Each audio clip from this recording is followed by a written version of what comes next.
Astăzi, pășim pe urmele istoriei traversând celebrul pod Carol, una dintre cele mai emblematice atracții ale orașului, înconjurat de statuile sale impunătoare și de o atmosferă plină de poveste. De aici, urcăm spre curtea castelului din Praga, unde măreția arhitecturală ne copleșește. Momentul culminant este impunătoarea catedrală Sfântul Vitus, o capodoperă gotică ce strălucește prin vitralele sale spectaculoase și detaliile sculpturale impresionante. Fiecare pas în acest episod ne apropie de farmecul și măreția capitalei cehe. Bun venit în Praga! Salutare, dragilor! Noi suntem Bugibi în vacanță. Suntem un cuplu pasionat de călătorii, de aventuri și de locuri ascunse care ne-au captivat inimile. Pe acest canal vrem să vă arătăm lumea prin ochii noștri, să descoperim împreună colțuri de rai, culturi fascinante și momente de neuitat. Așa că, dacă și tu iubești călătoriile, abonează-te și haide să trăim aceste experiențe magice împreună. Aici avem statuia lui Carol al IV-lea, o statuie foarte mare și impunătoare. Aici e o adevărată aventură să mergi. Poți aluneca, e un adevărat patinoar. Trebuie să avem foarte mare grijă. Ce frumos! Construcția podului a început în secolul al XIV-lea și s-a finalizat în secolul al XVII-lea și se spune că regele Carol era destul de superstițios, așa că prima cărămidă a podului a fost pus în data de 9 iulie 1351, dacă bine mi-amintesc. 1357, pardon, la ora 5:31. Există și, bineînțeles, și diferite legende și povești legate de acest pod. Una din legende spune că dacă vrei să spui o dorință și vei atinge una din statuile create de pe acest pod extraordinar, dorința ta se va împlini. Este unul dintre cele mai vechi poduri și unul dintre cele mai frumoase din Praga. Foarte mulți artiști pe acest pod care fac tot felul de caricaturi și portrete. Îți dă un aer așa boem. Iar statuile sunt foarte impresionante. Avem și statuia Sfântă Margareta.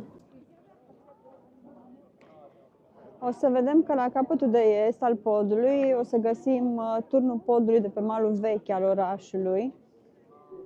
La fel construit într-un stil gotic, iar în partea vestică o să avem turnul podului de pe malul Malestranii, care, practic, ambele ne oferă o priveliște frumoasă asupra orașului și, cumva,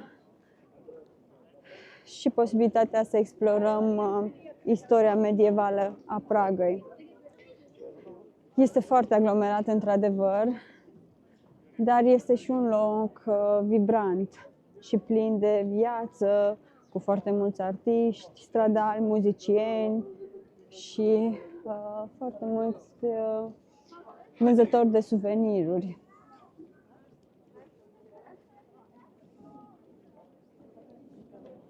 Foarte frumos! Nu uitați să dați un like dacă v-a plăcut până acum ce am văzut împreună în Praga. Și sunt curioasă, voi ce ați reușit să vizitați și cât de multe ați reușit să vizitați din Praga și care, din punctul vostru de vedere, este cea mai bună perioadă de a vizita Praga. Noi nu ne-am așteptat să găsim acest val de turiști. Ne gândeam că, fiind după perioada sărbătorilor, poate că s-au mai potolit puțin. Aparent, n-a fost așa. Cele două turnuri despre care vă povesteam, turnul de est și turnul de vest, foarte frumoase. Din nou avem stilul gotic.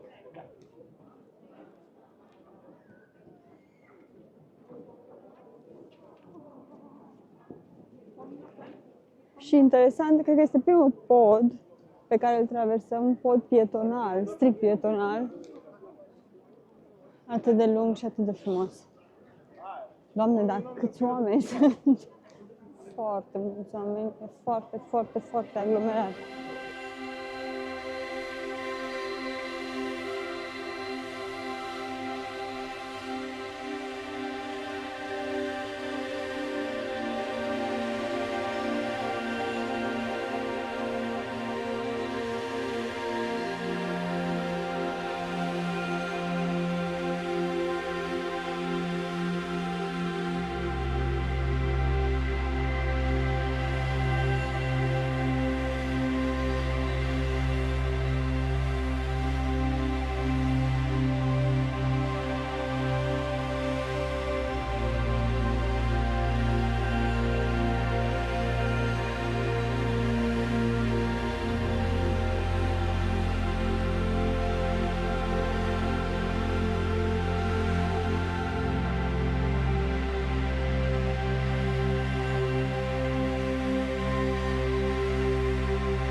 Fabrica de ciocolată.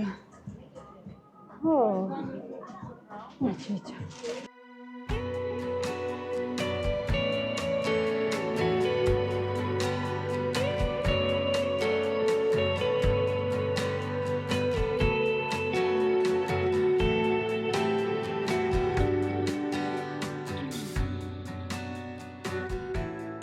Dragilor, ne îndreptăm spre castelul din Praga, considerat unul dintre cele mai mari și impresionante castele antice din lume, cu o istorie ce începe în jurul anului 880. Acesta a fost fondat de prințul Borivoj din dinastia Premislid și a devenit de-a lungul secolelor un simbol al puterii și al culturii cehe. De-a lungul secolelor, castelul a fost extins și renovat de mai mulți regi și împărați cehi, devenind practic un complex uriaș care cuprinde palate, biserici, turnuri și grădini. Și de asemenea a fost reședința oficială a regilor Boemiei, împăraților Sfântului Imperiu Roman și în prezent a președintelui Republicii Cehe.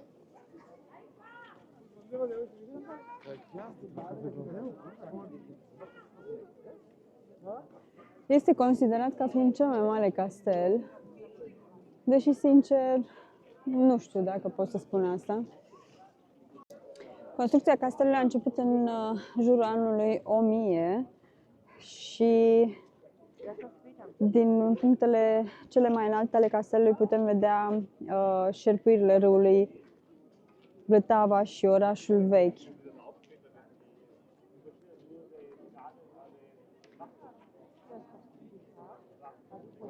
Dinastia Habsburg a folosit palatul pentru ceremonii de încoronare și birouri guvernamentale. Conțin mai multe săli, conține sala Vladislav Tereza și turnul Daliborca, care practic este un turn de apărare cilindric construit prin anul 1498. E bine că ne-am încălzit la fabrica de ciocolată și am băut o ciocolată caldă, cea mai bună ciocolată caldă pe care am băut-o până acum. Și ne-am încălzit puțin și am și prins energie să urcăm treptele până la castel. Da, aparent intrarea este liberă, scrie că nu ai voie cu drone. Asta e interzis.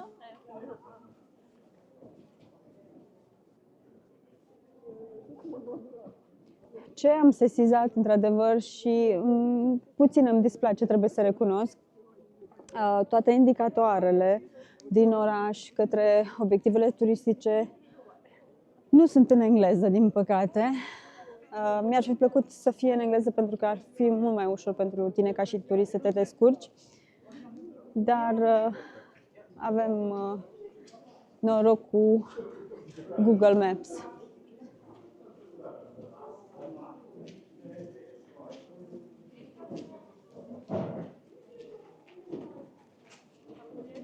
Wow! Deci, în spatele castelului, și cred că ne îndreptăm de fapt către Catedrala Vitus. O catedrală impresionantă și foarte frumoasă, pe care o și vedeam de jos din oraș și vedeam turnuri, cele două turnuri gemene. Foarte frumoasă. Superbă. Și curtea castelului este frumoasă. Avem inclusiv această fântână foarte frumos sculptată. Wow! Este impresionantă. Cu adevărat impresionantă. Nu am cuvinte să descriu cât de deosebită este această catedrală. Cred că o să las imaginele să vorbească de la sine. Catedrala a fost construită în anul 925 și ea îmbină elemente romanice, neogotice, baroce și renascentiste. Cred că aia este coada. Dacă mai stăm mult, s-ar putea să nu mai intrăm deloc.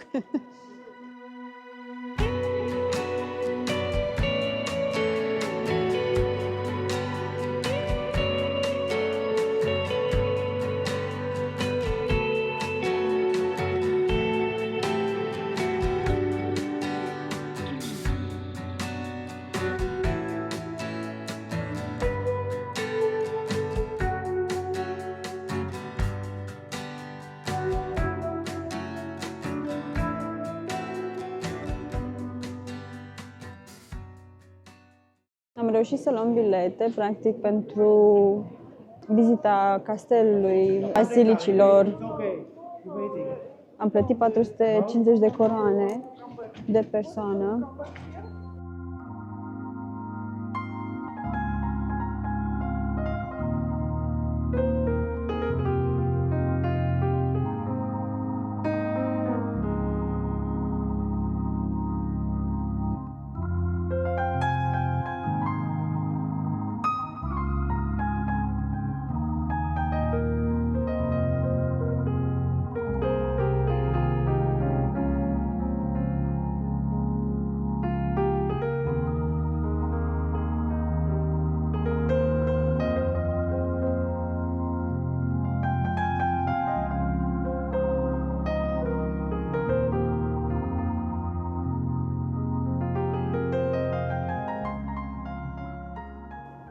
Catedrala este dedicată Sfântului Vitus,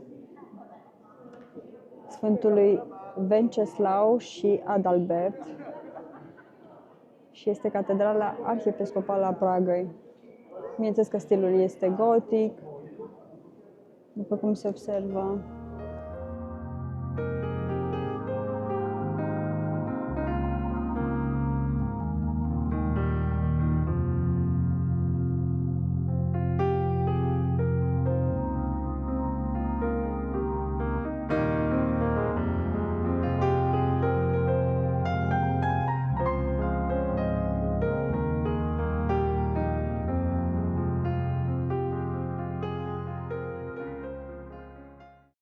Coloanele sunt foarte înalte și deosebite.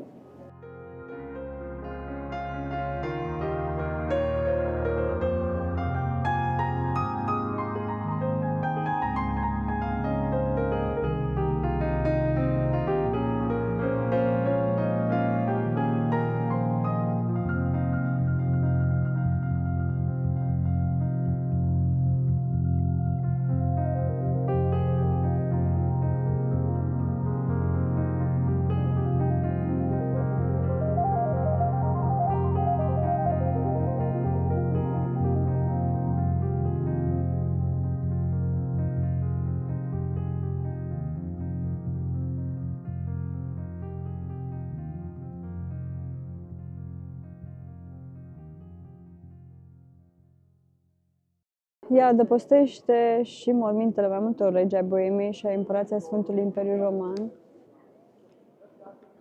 și joacă un rol esențial în viața spirituală și culturală a comunității.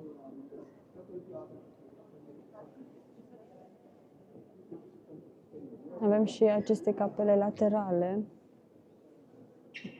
foarte frumoase.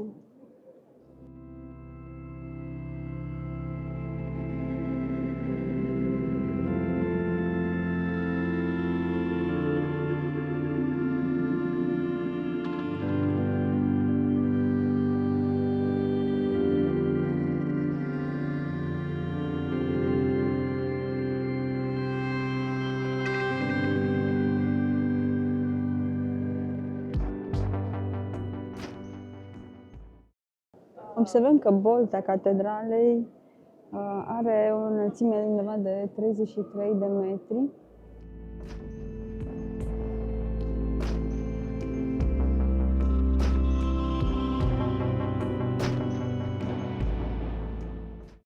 Aici e altarul Sfintei Ludmila, din ce am sesizat.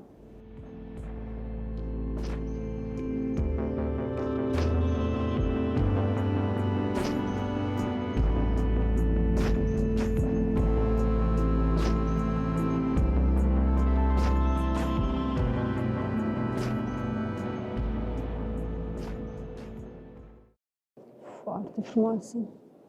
Doamne, sculpturile astea sunt deosebite, absolut deosebite. Uitați-vă efectiv la acest balcon. Wow! Câte elemente pe el. Doamne, cât de frumos!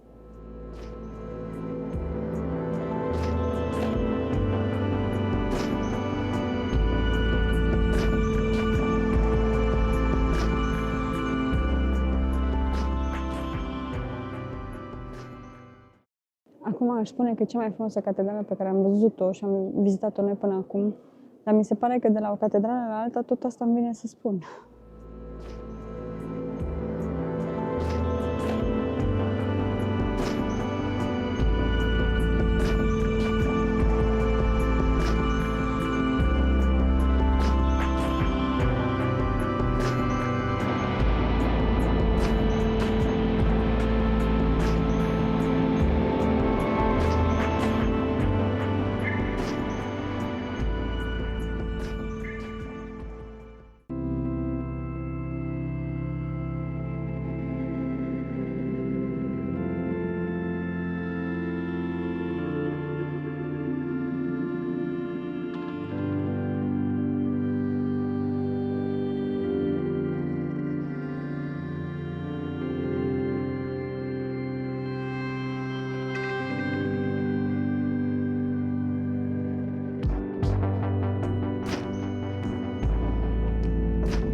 Dacă și vouă v-a plăcut această catedrală, lăsați-ne un like și dacă nu ați reușit până acum să vă abonați la canalul nostru, acum este un moment bun să o faceți. Astfel ne încurajați și pe noi să creăm conținut de calitate și o să fiți aproape de noi și în următoarele noastre aventuri. Superbă catedrala, pe mine m-a lăsat fără cuvinte. Mai că am uitat aproape tot ce am citit despre ea. Este absolut impresionantă. Superbă.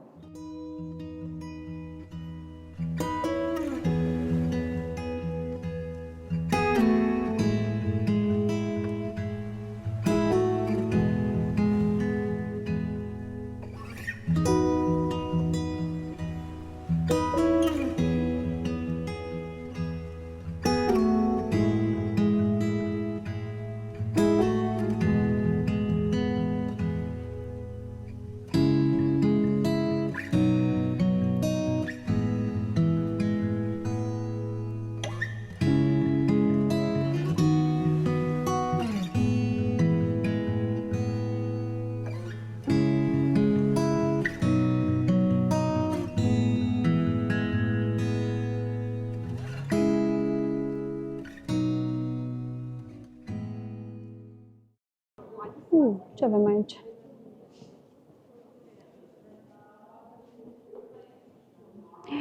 Uite că avem coroana Sfântului Vencelas din 1344-1345. Superbă. Foarte frumoasă încăperea. Și acela este tronul.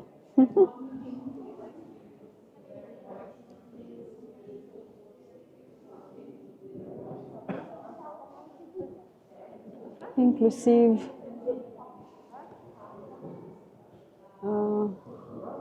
această sobă de teracotă e foarte frumoasă.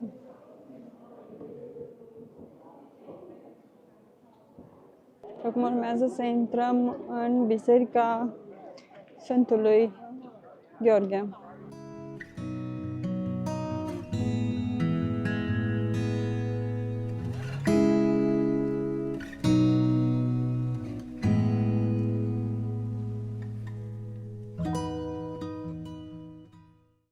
Total diferită față de Catedrala Vitus. Mult mai simplă, aș putea să zic. Ea a fost fondată în anul 920 de către Vratislav I al Boemiei și abia în 921 a fost finalizată.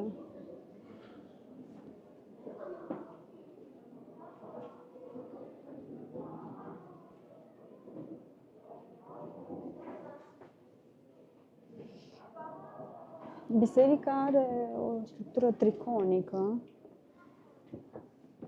cu un altar, o navă și un pridvor, să spunem așa.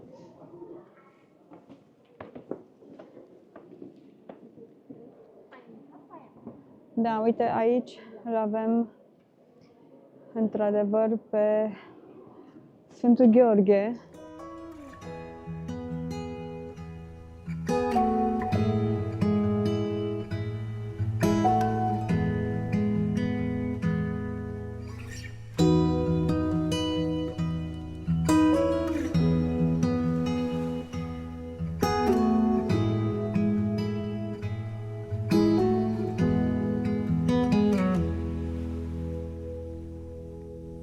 Stilul bisericii de această dată este un stil romanic și la începutul creștinismului era o biserică destul de importantă și cred că, bineînțeles, sub altar avem cripta, așa cum ne-am obișnuit.